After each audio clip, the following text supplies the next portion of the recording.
To you by NBC bearing, भारताची पहिली bearing उत्पादक.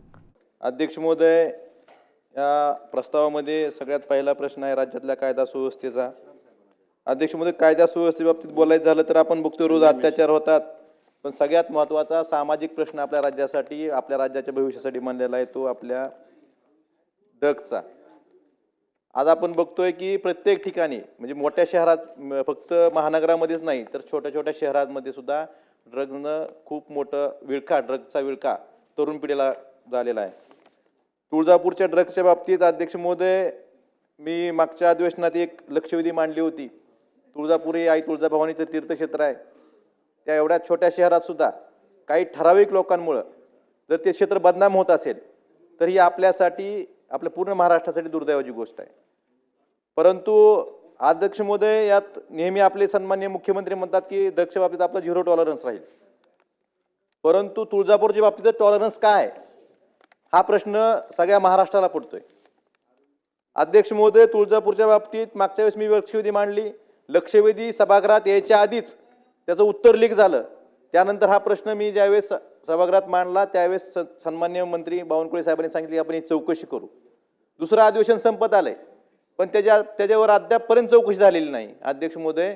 कारण ती चौकशी, माझी अपेक्षा आहे की मागच्या अधिवेशनात, अर्थसंकल्पीय अधिवेशनात ज्या लक्षवेधीचं उत्तर लीक झालं होतं, जी सभागृहाची मालमत्ता प्रॉपर्टी होती, ती सभागृहात यायच्या आधीच कशी लीक झाली, एक व्हॉट्सअप ग्रुपवर सगळीकडे फिरली गेली.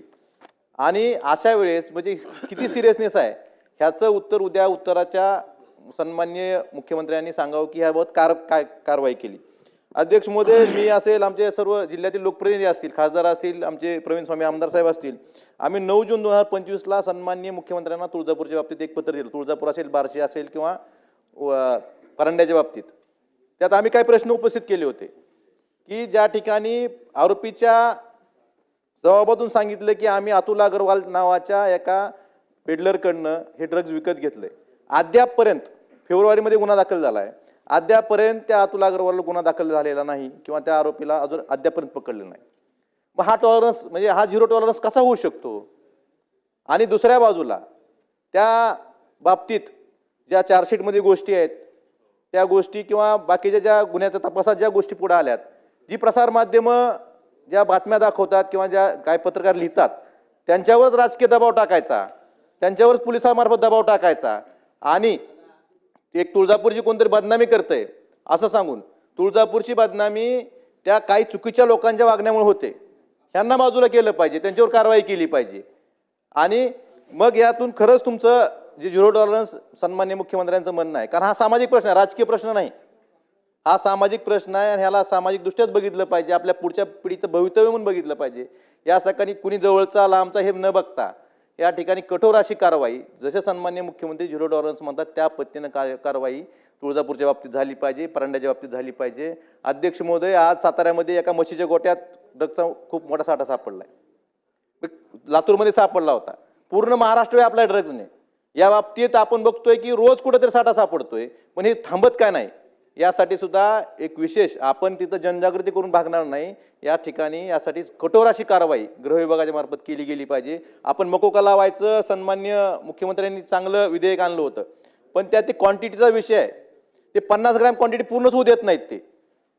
हे त्यातून जे पळवाटा काढायचं, जे आरोपी वारंवार गुन्हे करतात पण 50 ग्रॅमची क्वांटिटी पूर्ण न झाल्यामुळे त्यांच्यावर मकोका लागत नाही. माझी विनंती आहे सन्माननीय मुख्यमंत्र्यांना की तुम्ही एखादा आरोपीने एका प्रकरणात, ड्रग्सच्या प्रकरणात जर एकापेक्षा जास्त वेळेस त्याच्यावर गुन्हा दाखल झाला असेल त्याच्यावर मकोका लावला पाहिजे. त्याची क्वांटिटी कितीही बघितली नाही पाहिजे, कारण तेच लोक आहेत परत तेच फक्त 50 ग्रॅमची क्वांटिटीच पूर्ण होऊ द्यायची नाही, त्यामुळे मकोका लागत नाही. त्यामुळे ह्या गोष्टीकडे सुद्धा विचार केला पाहिजे. अध्यक्ष महोदय, राणा जगजितसिंह पाटील. लक्षवेधी क्रमांक 4 वितरित केल्याप्रमाणे. अध्यक्ष महोदय, अतिशय महत्त्वाचा आणि तेवढाच संवेदनशील विषय आहे. महाराष्ट्राची कुलस्वामिनी आई तुळजाभवानीच्या तुळजापूर संबंधित मला 3 मुद्दे सांगायचे आहेत आणि एक प्रश्न विचारायचा आहे. पहिला मुद्दा असा आहे की महायुती सरकार आल्यापासून साधारण 2200 कोटी रुपये हे तुळजापूर शहरासाठी सरकारने दिलेत आणि आपल्या तीर्थक्षेत्राचा कायापालट होतोय. वैश्विक दर्जाचं आपण धार्मिक पर्यटन स्थळ निर्माण करतोय. रेल्वेचं देखील काम आता हाती घेतलंय जवळजवळ 3000 कोटीचं. आणि अशा परिस्थितीमध्ये काही विरोधक एकत्रित येऊन षडयंत्र रचून तुळजापूरची बदनामी करतायत. तुळजापूरमध्ये ड्रग्सच्या बाबतीमध्ये काही तक्रारी माझ्याकडे दिल्या होत्या, हा दुसरा मुद्दा. त्या अनुषंगाने माहिती घेऊन मी संबंधित जे SP आहेत त्यांना माहिती दिली होती आणि काही कारवाई झाली.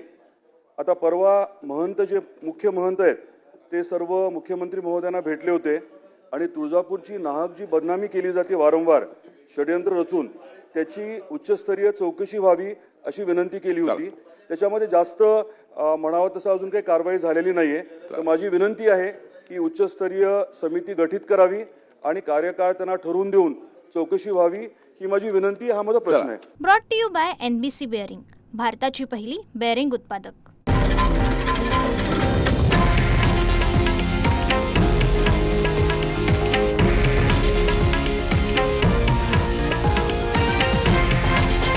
हे आहे देशातील नंबर 1 न्यूज नेटवर्क आणि आपण पाहत आहात TV9 मराठी, एकमेव.